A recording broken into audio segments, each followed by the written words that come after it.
waliwo obubi mukama waffe taata twegayiridde wakati mu kigambo kyo okulokole mu lubi mu Yesu Kristo mukama waffe kubirako mukama mugaliza amaanyi nga tonna kutuula katukoleyo ekigambo kimu temutera kukikola naye kubanga atumwegayirizibwa eggwanga lino buli Uganda ng'etandika basabanyabo eggwanga lino nga litandika mukama yamanya buli kizibu kyetuyitamu kiddubaako era n'amanya amaanyi gaffe n'obuddukiro bwaffe nga buli bakusaba amawanga bagawa ennyimba tebaatuwasaba kubanga obuddukiro bwaffe n'okwanga bwaffe kusaba naye waliwo ekikwasa ennaku bayibuli egamba emulajjanga mwenna mu linnya lyange kuŋŋaanamu n'abeera mu masekati gammwe abange abasajja batweganye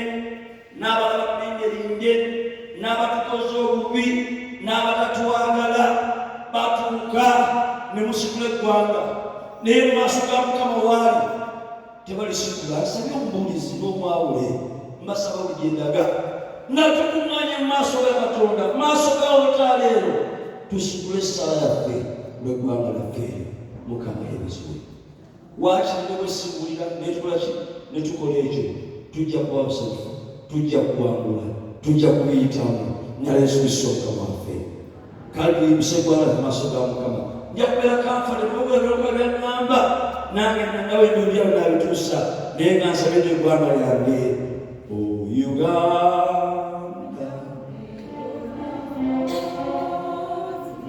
katusabire ekintu kimu mu ggwanga lino ensi yonna bwe yali bwe banga etandika waliwo eggwanga mukama lyalonda okuyisaamu omukisa gwe yagamba Isirayiri mugwe mwe ndisinzira okuwa ensi yonna omukisa Uganda Katonda yalonda Buganda kaaba fa zikibwa yimirira bakuze ebagwe yalonda kiki omukisa gwonna gwe tulina mu ggwanga nokuva luddawa byonna ebikoleddwa wala wonna wonna ssente ezirikula zibaluddawa paalamenti etambula eri ggulu kaakati naye ebisaliddwa bajja bibanja luddawa bagiyita ssente ennaku zino naye kiriddawa kiri Buganda abange twali ekutugamba wano bakolawo nga tebigenda mu maaso tubuulire mukola mutya biruddawa n'olwekyo mikono gyange njala kubasaba okusabira Buganda omukisa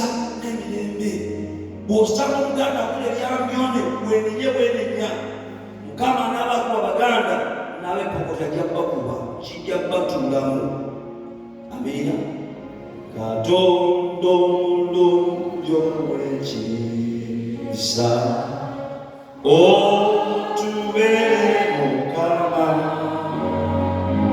otulatako ntukuvu amiina kubirako mukama mu ngalo mukama atubeere kale tuula wansi mukama waffe yeebazibwe neesimye okuyimirira mu kanisa mulundi gwakuba enkya nambeerawo kuba najja kuba wano begeeyo nankyali luzira nenzija wano okusaba wano neebaza mukama kubanga mbadde omukisa okudda nate mu kifo kino mukama yateeseteese nze ndi muntu atamanyi kutuula waka nenteekateeka bengenda okwogera mu kanisa ekyo sikimanyi naye kyemmanyi kiri kimu nti okuva ku Lwokutaano nze mba mu nsi nentandika okuteekateeka obulamu bwange mukama kukola ki obukozesa era mukama mugamba nti nkwegayiridde kitange kwekwesaga kukola ki gakweyagala amiina era munamugamba nti ebigambo by'omumpa bibe byange nga tebinakulabebaki n'olwekyo okusabira okkirize owule ku bigambo byakola ki yaŋŋamba nga Yesu Kristo mukama waffe ndi musajja mufumbo tuyina abaana n'abazzukulu tukola ki tuyina amiina kubanga kati buli omu aliwo mukadde waffe omubuulizi kati abamu bazzukulu banga abaana bamma kyala musungu bwompita mukadde wa omubuulizi kati abaana bazzukulu banga temukama ntakadde omukisa mukama yeebazibwe haleluya mukama mulungi abooluganda ekigambo mukama kyensanze wano okunyweza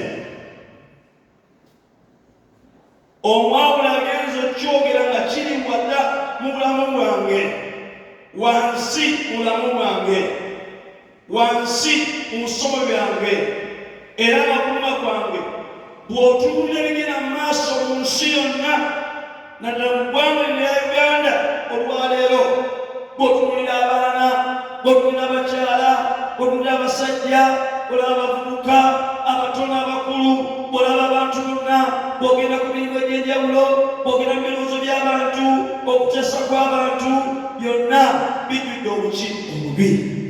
Amiina. There is evil. Obubi. Bw'olaba pulaani n'amutayika sitaani gy'alina obulamu bwaffe, ogamba nti Mukama tulokole muki? Bw'olaba TV ng'otudde mu ddiiro olaba TV, ebiri ku TV, abasezi abasena emisana bajja ku ntindo ng'abaana ffe bakyalaba, n'ogamba Mukama tulokole muki? Waliwo yabaddewo ennaku ezo oli n'agamba ate mukyasaaga gakyali baki? Naye Mukama tulokole muki? Abantu nga bateesa n'olaba olinga amaliridde ajjewo munne yakole ki? Ayitewo naye ng'alina abaana, alina omukyala, alina abalala, oba ne maama we ne kitaawe n'abala bakulembera, naye oli ng'agamba katukole ki? Katubajjewo, katumugjewo. Abaana abakula nga bavuddeko bazadde baabwe, abatalina mukwano, abatalina kwagala, bwe ntabagula mu streeti z'ekibuga e Kampala, obwana n'omu kutumbula bukulu mu kibuga omwo, bannange bukolagana ebigambo eby'obutemu, oli yakwata ekicupa n'akitema bwati nga ndaba n'akifumita munne, musanye kutiirika. Naye abo baana baggwanga bakula, ate bajja kubeera mu ffe, kubeera n'abaana baffe ne bazzukulu baffe, n'ogamba Mukama otulokole muki? Obubi. Abaana bakuze nga balina mukwano, balina kwagala, akusanira kukola kyakola ki? Enkiiko zitula mu nsigo ne mu bisaalo, ne bateesa bwe banaayitawo, bwe banabba, banaatulugunya, ne mulaba ku bodaboda ennaku zino, olinajja ne bavuga bodaboda, eno nebwyitako, enokola bweti, ne bakuba ggwe. Abaagalwa, ebyo byonna byonna biba biteesebwa, bigenda mu maaso, n'ogamba Mukama tulokole muki? Obubi. Sitaani alina byakoze nga bituprovokinga, bitusendasenda mu kukebebwa mu kwonoona. Tosobola kuwulira muntu agamba agera ku jjajjaawe tusale amagezi olabula ki bwe tunaamuta. Eyo embeera bwe ngiwulira, musale amagezi bwe munatta jjajjaawe, bwe munatta kitange, oba onsindise mu buki? Mu bubi. Yuza omusajja abadde agera ku TV, bamukwata simanya lujja, n'agamba ye nze nakikola, nze nabatuma battegundi kubanga nabo batte taata wange, ye nze nabatuma. Nogamba abaagalwa, laba omwana oyo, laba obubi bwe bwajja. Omuntu eyambala omutima omubi oba kituufu kituufu naye akwambadde, oli akwata omuggo n'akuba munne ng'alinga akuba ente, bw'otakubana nti oli akuba omuntu.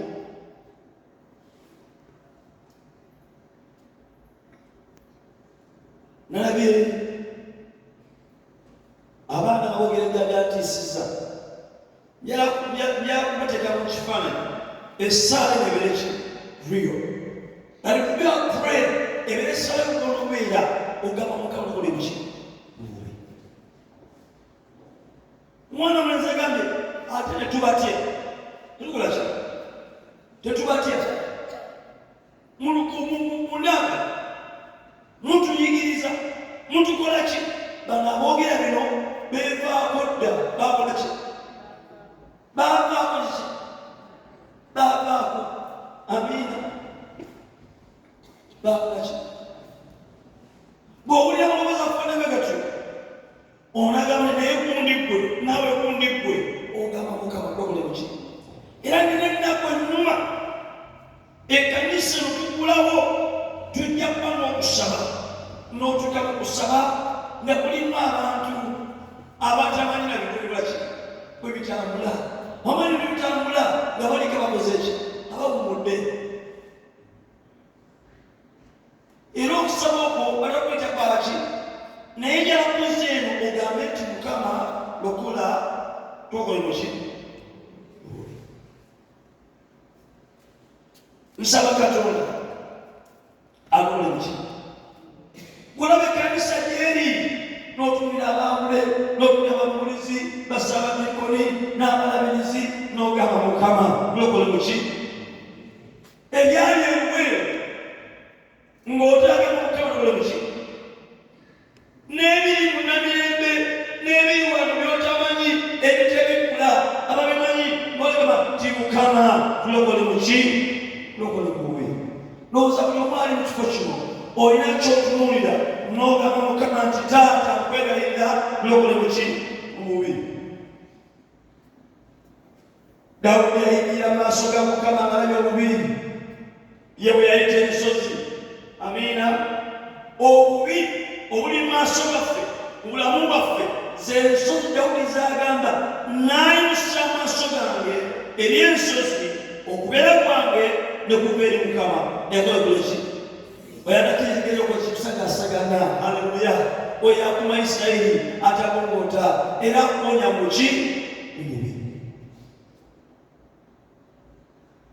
yalabazaamu amaanyi nti katonda omwaka guno agenda kwanukula essala yaffe agenda tutaasa mu bubi mu linnya lya Yesu Kristo mukama waffe katonda ali waggulu awo yeeteeseteese okutuwonya obubi bwonna okuwonya obubi bwonna bwonna bwonna okuwonya ensonga yonna na buli kintu ky'omutegeeza mukama ajja kukyangukula oba osobola okubirako mu ngalo nga Yesu Kristo mukama waffe ng'oli mu kusaba kuno ng'oli mu kusaba kuno ng'olina ensonga gy'oligambeko mukama mukama agenda kuwangula mu linnya lya Yesu Kristo mukadde wange mwami wadde omunjukira waki mwami wadde omunjukira omumanyi mulwadde yalagula okubeera nga ndi musiniya tu esasulanga fiizi zange bwe nagenda kumusomesa nasobola ebitabo byange biri mu TTC nga mpitamu awo nze nga sibitekere yalagula ekigambo kino omuweereza w'ennimu va mu nnyumba ya Buganda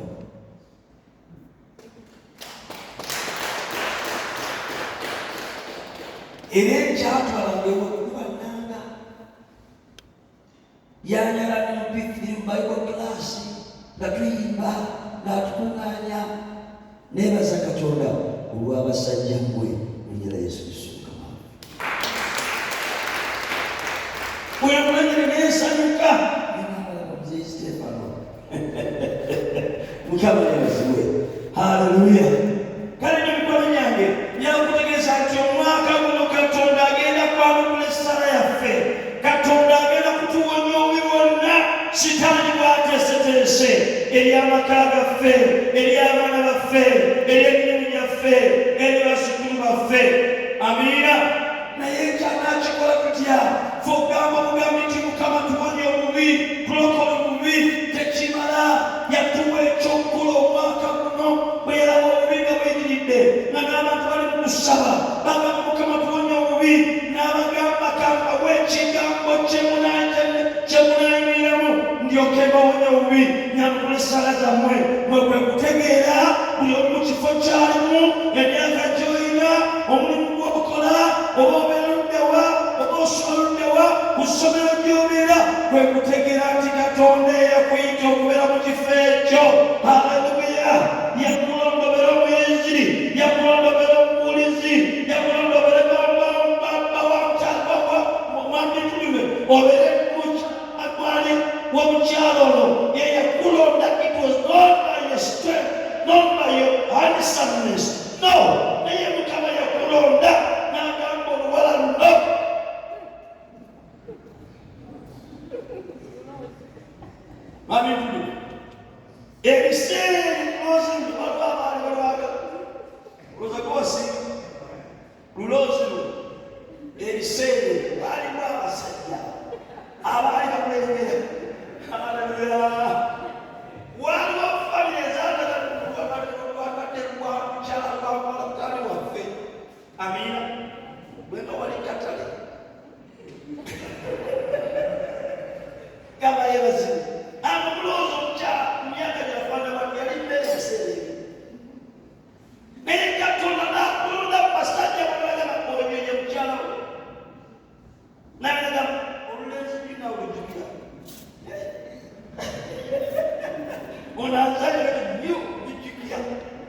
naye Mukama n'agamba bonna n'agamba gwe nze wejja okuba ki waliwo famire egenda okwebaza wano. Amiina. Famire ya Debora Kizito Baluwa. Debora Kizito Baluwa.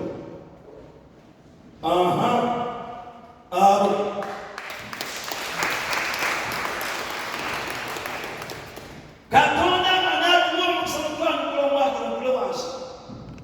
Ayetaaga okulaba abantu nga bamutegeera, nga bamulabako, bamuwa ekitiibwa kye nga Katonda asobodde okubasimba mu ekyo. Weewoggako gy'olaba n'okwogera omukisa, yingira mu kwebaza. Mukama akuwadde obulamu naye atunula, ayagala okutegeere nti ye Katonda akulonze akuyise. Abalala abalemererwa bwe Mukama akulonze okubeera nga bw'ofaana, abalala bazaala abaana nabeera ebisasiro bweba mubanulako bwe Mukama akuwadde omukisa otunulira abaana bo. Abalala bakaddiwa n'agamba n'omwana wazaala mu linnya lye. Haleluya. Bwe Mukama akuwadde omukisa mukyalani lwangi mukyala Jobe nga Mukama akulonze okigamba nti yekyole mwami wange. Waliyo n'abaawulese abawala n'abakazi nga tebaagala kugamba nti oyo mwawule yebba wangulu yebali abaawule tebali kitwakukiyingira bwedda kitegeera Mukama yebazi. Nerwe Mukama n'akulonda kati Katonda atudde mu ggulu eyo akutunuulira. Yeetaaga mukyala Jobe okutegeera nti Katonda eyampita. Amiina. Nkusabira mu bulamu bwo n'ofuna omukisa Katonda yankulesalayo. Noonya lwaki Katonda mpangaaziza okutegeeza ebya Katonda. Bakulomeka bozisi bameka zatambula naye gwenga mwoli eyakuyitaga bategeera nze nabaki nakuyita nenkulonda nenkuteekawo obaleebe ki nawe bikola ki bwe binaabeerawo olyoka osabe Kitange ali waggulu bulijjo n'omusaba akyalumula okulako Mukama mu ngalo ddala Yesu Kristo Mukama waffe. Bannayuganda nebisimuja sikyafune bantu bakagundi sibaka kanisa yekanzaala nedda I speak the nation. Amiina. Uganda Katonda asobola okutaasa kati abagaka buli kika kyonna ak'engeri zonna bwe mutegeera lwaki yatuwa Uganda ly'eggwanga lyaffe. Yatuwa mu ggwanga tumusinzizeemu. Eggwanga erina kintu kyonna kye lyetaaga. Buli kimuwa ekiri nemuna bewola ssente kinapyola batubange ziragalugawa fe mukawuzi yakituwa yakituwa buli kintu kiina. Tuna sizoni bbiri naye Tanzania omusana gwaka emyala n'emigga negikala ebitosi nebiyatikamu enjatika nga bikazi. Yatuwa sizoni bbiri enkuba etonnya ku majja nsawa nnya ne bwaka. Haleluya. Yongera Mukama engalo. Wali abasajja Uganda bajeegamba Uganda egambe abaagabwa Katonda mwe mu kiseera kino ebintu nga bitabuse ebintu nga bibi Katonda akyasobola okutaasa asobola otwawukanya otwanukula asobola otuwonya ebituluma. So God take the purpose why we are made as Ugandans in the name of Jesus Christ. Mukama kyakunonyako wali bituku ekonomi ebinyi ennaku zino kituufu. Waliwo akayibibwa ekonomi sente. Amiina. Anatakayimba akantu ako ennaku zino zikuze tezirabika naye okera ku makya n'ogamba Mukama mpa omuki.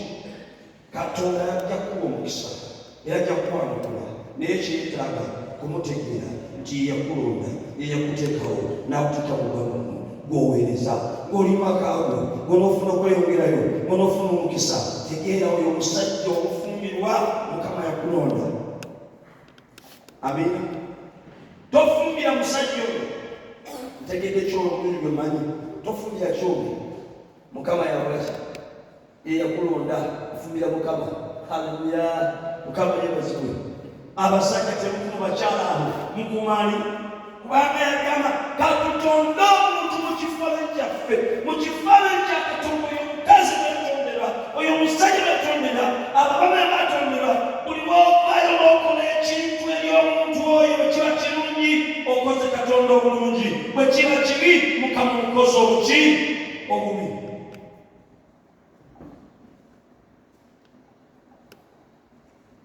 Oyinza okulowooza ku bintu ebimu n'ogamba oyinza okwerokola. Amina. Naye okubeera awo kuva eri Katonda eyakola eggulu n'ensi yokka yebyobubiro yagenda kutubeera. Balitegeeza abavubuka bano bategeeza mwembe guno mutukubya kibo, bano balina zi TV, abalina kiki ekisinza okutransportinga obuseegu obunyiiza Katonda mu ggwanga ye midia. Naye nga mugenda za media houses, mwe baana bamwe bamuzamwe Mukama wadde ensimbi n'okola TV, noonya yakuzibwa bw'ati, akuyise kukola ki mu bye TV byeraga, onoonye Mukama byakola ki byayagala. Agambye mulyoke musabire Kitange ali waggulu alyoke akole ki. Lwetugamba Mukama tuwonya obubi, natukyakola obubi. Mwana wange byerabire, Mukama tusaba lero otuwonya obuki obubi, tekujja kukola eddagala ly'okukola obubi kwe kutegeera Katonda. Ndi mu ofiisi eno naye Mukama yakola ki eyampita. Kati Mukama wampita mu ofiisi eno okole ki? Amina. Katonda byakubanja, ebibala byakubanja yabisiga mu mwana wa Yesu Kristo bwe yamulaya mu nsi, najja n'abonaabona ne bamukyawa n'ensi bamukyawa, ne batamulala batakwagala, ne bamuwaayiriza, bamukwatula obujja, ne bamutwala mu kkooti awatali nsonga, bamusalira omusango awatali nsonga, bamukuba emiggo ng'ensi bakuba emiggo. Mukazi gw'ensi ng'ekyo kibooko ky'Oluganda mukola emirimu gy'ensi. Ensi waliwo weetisse ebizitowa, Mukama yawaayo omwana yamusiga naye etikka omusaala nga guzitowa. Haleluya. Waliwo ensozi z'olinnya, Yesu yazirinnya, Mukama yebazibwe. Waliwo omusalaba gw'oliko, Yesu yagugendako. Oli ku musalaba gwa musajja, musalaba gwa mukazi, musalaba gw'abakulembeze, musalaba gwa poli. Era buli tulina omusalaba gwa politics mu Uganda, musalaba bapolitician musalaba gwe. Ne balimba kino, ne balimba kino, ne babuzaabuza kino, ne babuzaabuza bano, kitalo butalo musalaba. Ne Yesu omusalaba yaguliko. Waliwo ebifuuse mu nzikiza mu kimutuntu, osomye omwana omusomeseza agenze Makerere ayiseewo abuuza okukola teri muki eyo nzikiza muki mutuntu. Bwalimu okula wali otambula ku kyalo bansanga yonna ne sapatu asinkuute, naye kaakati tayimbe yatuuka n'otambula ka sapatu wabeewo Uganda akulengera. Aleluya. Naye okuusa sapatu n'ofuna ne langi n'ennyama ogisiiga, n'ofuna n'ebisige n'obiteekawo, ekivva ekansanga paka gabyo, ekivva egabyo paka gayaza, byonna obikoze. Naye teri agamba eyo nzikiza muki ntuuka. N'okola nnyo ng'okola naye ng'ofuna kaki byewasuubira si byokola ki nzikiza muki. Byonna ebyosi yabitamu n'ayingira wansi emagombe. Bayibuli egambye ne bakwata ebisajja ebisiika babigamba nekuma omusajja otaba mu ntaana bayinza omukwayo. Waliwo abakazi n'abasajja waliwo kyebakuteekako obutavaayo, oba ng'avaayo nekikuzaayo kikukatira bukatizi. Waliwo embeera ekati, waliwo abantu bakukatira bukatizi. Eyinza okuba bagamba kubanga famire mumamuvaayo waliwo famire endala nakebazi bibubira ffe mubaweereza oyinza okubanga kumaayo neba yavaayo oyo najjana ako katiri wansenya n'ataako n'ettaka n'aseka olema lasaliddewo simajjali naye nga kumugiddawo Mukama yeebazibwe. Yesu yamutuka kati Katonda ayimiridde okulaba omukazi n'omusajja ayimirira nga Yesu yakolaki yayimirira eyo gyakubanjira ekyo Yesu yayimirira bw'atyo paka ku buwanguzi mwana wange ey'ensigo weeri ekibala weekiri nakakikungulwa nze tewandinsobodde tewanditegedde omukyala kyobe mwe omukyala simayaguli mami gundi wandibadde olina enkunku yange ku mutwe gwenakuba ennono okujjako esimu okujjako emotoka nali musinya 3 nsula kasangati naye nga amazina gazanya kwambi yasamasaka nsula wajjajja tubbe emotoka mu galaji yomugagongeraku omushikazi ospoti bamutabosa netugisiidika n'abaana be tugiyisa ku lusozi naye ekkubo nze ekkubo alo Mukama yeebazibwe nekoleza emmotoka okuva e Kampala okugenda e Masaka nze nakugirawo edakiika mu mwezi mutta kiro mugabinda livini zakola okufuna zakajja zino zina ezayanga radiato empya bakuziri zigere ezajja zirina gundi ez'empewo naye erinuna amazzi gedduka gadiga piloti nga tukomawo nemugireka wali nemugiringisa mpolampola nemugiyingisa waggaali Mukama yeebazibwe nekuwagenza okuga bano osula wajjajja bwewandikone wangi masana wandikone empolooza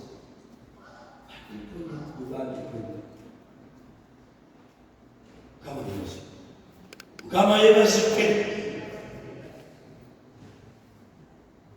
ebyo byabirawo ne Yesu yabiyitamu kati Katonda atudde waggulu eyo ayagala kukungula kibala ekyomugwe ng'ofaanawo omwana we bwe yafaana olyoka omusala essaala alyoka agituukirize nyala Yesu Kristo Mukama waffe omwana Katonda mulamu tojja kuwanga oba bimenya bizitowa ofaana nga Yesu lwaki kizitowa yalakumaliriza amagambo ekigambo kyo abaagala Uganda eno ekyasobola okuddayo nebera Pawulo ne bagamba nabayekula byalo bya Afrika senga banayiga tunaategeera ensonga lwaki Katonda atuyise mu ggwanga lino erifaanana bwe riti ne tugamba nti yatuyita afaana atya mutukuvu w'amagezi era muki Mukama w'omukisa na Uganda okutambula muli batukuvu nga mulina amagezi era nga muli balungi nyala Yesu Kristo Mukama waffe mwana Katonda ekyo ekula kituukiriza Katonda agenda kutwamukula agenda kutuwonya obubi kubanga yakyogedde nti bwe munaakola nga bwe mutyo ne bibeerawo amazima g'ennyini munaasaba kitange n'abanukula Mukama bagende mu ofiisi ez'enjawulo abalala mubadde nga bamaneja abalala bakozesa tegeera mukwano gwange oli ku mulimu gy'okola osobola Mukama akusikule naaba kugaziye otandike omulimu gwo ky'olina okukola bajja kukozesa kwe kutegeera lwaki Katonda yakweyika mu kifo ekyo ekyakula ku kifo ekyo abantu bamusinze Mukama wagambe bwennaku zenerasito nafunye omuki nafunye omukisa Mukama yeebazibwe olw'abayimbi bano Mukama yeebazibwe naye mwanange nga muli erimu omuwoza feze tujja kuziyimba tetwazikoze mu practice munakumusaba Katonda abawo omukisa abaagalwa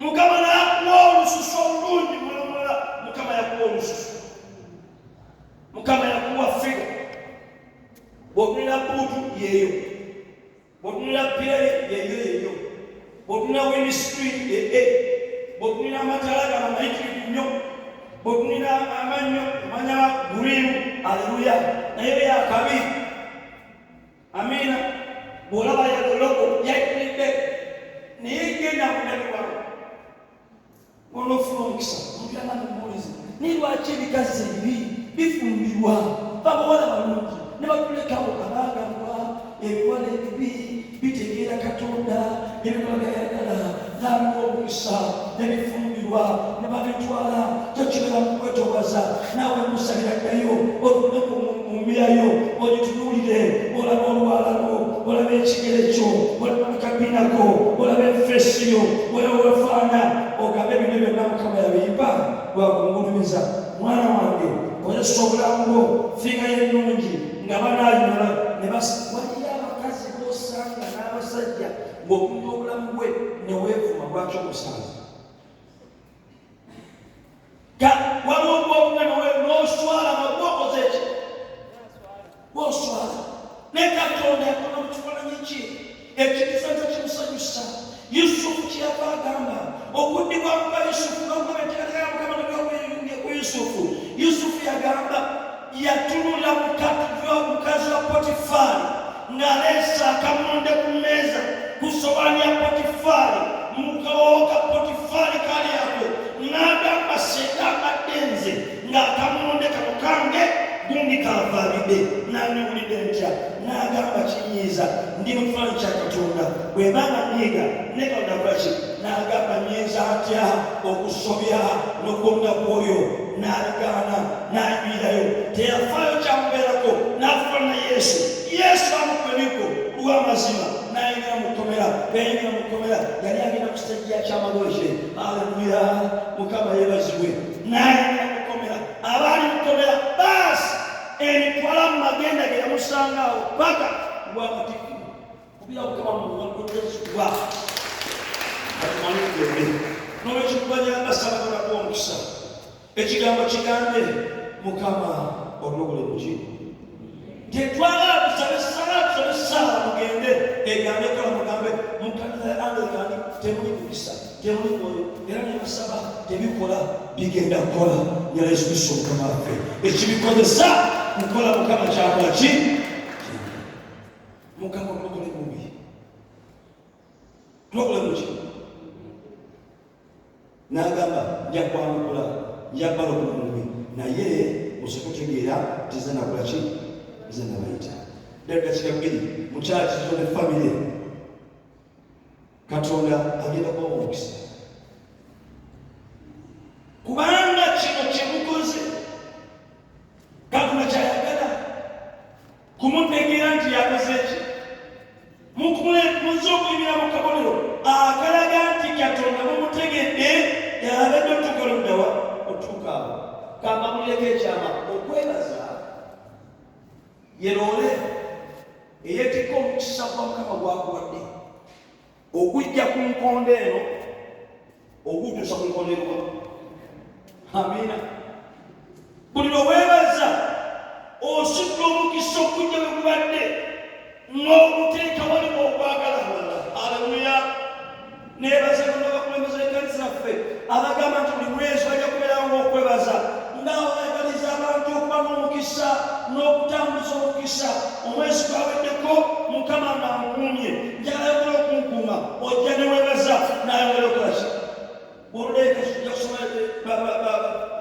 ebyo Chronicles ey'omirembe ekibyomirembe ekisooka 17 osula ensonga olusooka bayibuleka ba Dawudi ng'amaze okuwakula abalabe be n'atula mu nnyumba ey'ebivule n'atera ku makya mu lugyalwe n'alengera ayimira ku balukoni ye n'alengera essanduuko ya Mukama wali ey'endagaano Dawudi n'ajjukira nti Katonda yambedde okola ki okutuuka wano naye laba essanduuko ya Mukama eri wansi waki n'agamba ngenda kuzimba ennyumba ngizimbire essanduuko ya Mukama olw'okwebaza Katonda kubanga essanduuko eyakulemberanga n'enkola ki n'empangula Katonda yajjanga Ibulayimu owa Isaaka ne Yakobo yambedde kaakati kye ngenda okukola ngenda kuzimba eyeekaalu, ennyumba ya Mukama, essanduuko ya Mukama ego wansi w'ebitiibwa. Bayibuli egamba nyanguya obudde buyise.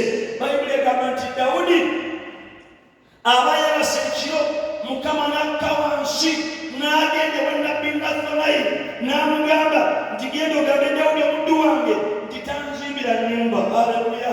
Ntegedde Dawudi nga yalikola ki? Ng'asiimye tazimba nnyumba, nze n'akola ki? N'amuzimbira ennyumba. N'amugamba Dawudi, mbadde mbeera naawe, wagobereranga endiga, anekufuula omunuzi w'abantu bange, bijogenda yonna otegedde nze mbadde mwana n'empangula. N'amugamba Dawudi, kyengenda okukola kyekiro. Bamukaaga n'amugamba Dawudi, ngenda kukuwa erinnya ery'enkalalazi gy'abamanyi muki? Okwebaza kukola ki? Kuyongezayo omukisa. Kati amugamba wange wanyongeza, kati nkwongerayo. Amina. Nsaba Katonda abakazi n'abasajja abayingira mu kigambo ky'okwebaza Katonda bakolega Dawudi nga Yesu Kristo Mukama waffe. Era wali mu kanisa nga twebaza oba buli ku nnaku omukisa wagusiba ku nkondo, naye okwebaza kutikko kujjayo omukisa ne kukujja wano ne kubakuziwa kutya ne kukutwala paka gyokola ki? Mukama n'agamba Dawudi, n'amugambira Dawudi, ngenda kufunira abantu b'ekifo, ngenda kubesitakulishinga, era tebalinayo kuwangulwa ng'omulabo lwaki ow'olubereberye bw'eyakola. Mukama yeebazibwe. Kireeta ekyo n'abantu Dawudi baakulembera balibeera bawanguzi, tebalijigirizibwa nate olw'okubanga Dawudi akoze eki? Yeebazizza. N'amaliriza n'amugamba Dawudi, neewolera okwangu okuddayo bajjajjaabo gye baakola ki? Gye baakola. Ndinyweza entebe ya Namulondo mu nnyumba yo, abaana bo n'abazzukulu alifu ga Isirayiri emirembe n'emirembe. Kubirako Mukama mu ngalo. Bwe twebaza Katonda omukisa abulya ku ffe n'agusa ku generation eno ey'okubiri ne zonna, Katonda agenda bawa omukisa bakazi mmwe, mukyala Kizito ne famire yo. Mukama ayogera omukisa mulamu wammwe. Haleluya! Era nja kusaba Katonda abawe ekisa kulojja ku Sande tuyagyoyiseemu kati wafe omusobozi okukola. Mukama yebaza. Otegeere ojja kwebaza. Bw'obanga oli makaabo beera muga mu kyokola mu makaabo okikola nga kwebaza maaso ga Katonda. Bw'obanga oli mukulembeze sokukeda mu waawe ng'oli mu kifo kyo mu kyokola kikolebwa kwebaza. Waliyo abasajja abaga okwambala engolo nga ggwe. Amina. Nange nali njagala naye mwana bajja n'okusanga eggaali. Haleluya! Kati mwana weebaza Katonda. Mukama yeebazibwe. Mukama yeebazibwe. Bulijjo okulaba Mukama bw'okakungayo omukisa, si otandika butandisi kujja kukumbira Ssabadiiko tukumbire alina ebitabo birina ebimala n'emyako gy'agiira nga tugamba n'amade enkofiira ennene yekyombe Yesu Kristo. Naye ategeera lwaki Mukama yakola ki? And is living the thankful life all the time in all his time. Mukama lwakabawa omukisa. Mukama yeebazibwe. N'olwekyo mbasabira, nange nesabira ekigambo kigala Mukama ekyalese n'agamba nti tusabe Katonda atuule muki? Alokole mubi. Ekinaakulokoza mu mubi Mukama Yesu akyogedde. Mwoyo Omutukuvu mu mwaka guno kwe kutegeera Katonda yatuyita. Amiina. Bwe tumutegeera tukole byakola ki? Byatusuubiramu. Bwe tunaabikola buli ssala gye tusaba ajja kukola ki? Ekimu ku kyo Mukama ajja kumutegeera okumulaga atugere n'okwebaza. Ekimu ku kirabo Katonda ky'asinga okuwako ekyokwebaza. We give a lot of many thanksgiving offerings. Naye ekirabo ky'asinga okwagala bulamu. Amiina. Kuba Katonda akolera mu ggwe. Abatamanyi Mukama ayingira mu ddala akola n'amanyika. Amiina. Kati nkusabira Mukama akuwa omukisa. Ng'olowooza ku byawo byonna muwe ekirabo ky'omutima gwo ky'omwoyo. Abeere mu ggwe nga wopaliitingira mu ggwe. Abeere mu ggwe ng'asabikira mu ggwe. Ng'ayimiriza mu ggwe. Abeere mu ggwe. Abakaaba babonaabona babulamu ng'obonaabona ng'okaaba mwana wange, naye ng'oli Mukama atujja kuwangula. Buli kizibu ekijja mu maaso go tandika okwebaza. nze mukama kwadde omusasanga bingi ebikuba ebiteeka wansi biganamu amaanyi ebinyinya ebikufotola kati gaddiye nosanga oli mutonga akufotola akusindika tondigireyoyogamade katonda wange n'ekigambo kizimu ekimbedde nti buli ekijja kama mukama nkwebaza kubanga kaakati kino kikoze bategedde kunze nti oli katonda ajja abantu bantu wansi mu bigere n'obateeka ku lusozi waggulu muligala Yesu Kristo mukama waffe nze ne bw'ononsanga nkoze ki I'm living thankful life yebasabaza katonda amen bingiga mu katonda era ngaali mubiri n'enzubira okuva kwa Kristo nawe mukama kankwebaze senga simusango senga siriho haleluya mukama yebasobe tugenda kukola ekigambo kino twagala mukama akusaza haleluya mukama atuwadde emikisa kyatwetaaza ekirabo kyasinga okuwaka obulamu bwegye bigoberera bwezo ye mutima gyaffe gamba nti ayi Yesu ayi Yesu nkwebaza kubanga oli katonda mulungi mpita mu ggwe okwebaza katonda ali waggulu ennyo oyo asuubiza ate n'akola mukama nkwebaza kubanga mpise mu bingi ndi wano nga njagala mukama omukisa gw'okubeera obulamu obunyongere omukisa gw'okukola obunyongere omukisa gw'okuyita mu mizibu obunyongere mugambe naye mukama ndeese ekirabo kyange eky'okwebaza bwe bulamu bwange bwe mutima gwange leero nsalawo na mutima gwange okuwa obulamu bwange era nkwata n'akamwa kange nti Yesu ndokose nkwata obulamu bwange buyingiremu bufuge nfuke omwana omusika obwakabaka omuwanguzi nga Yesu muwangula mu Yesu Kristo mukama waffe amen.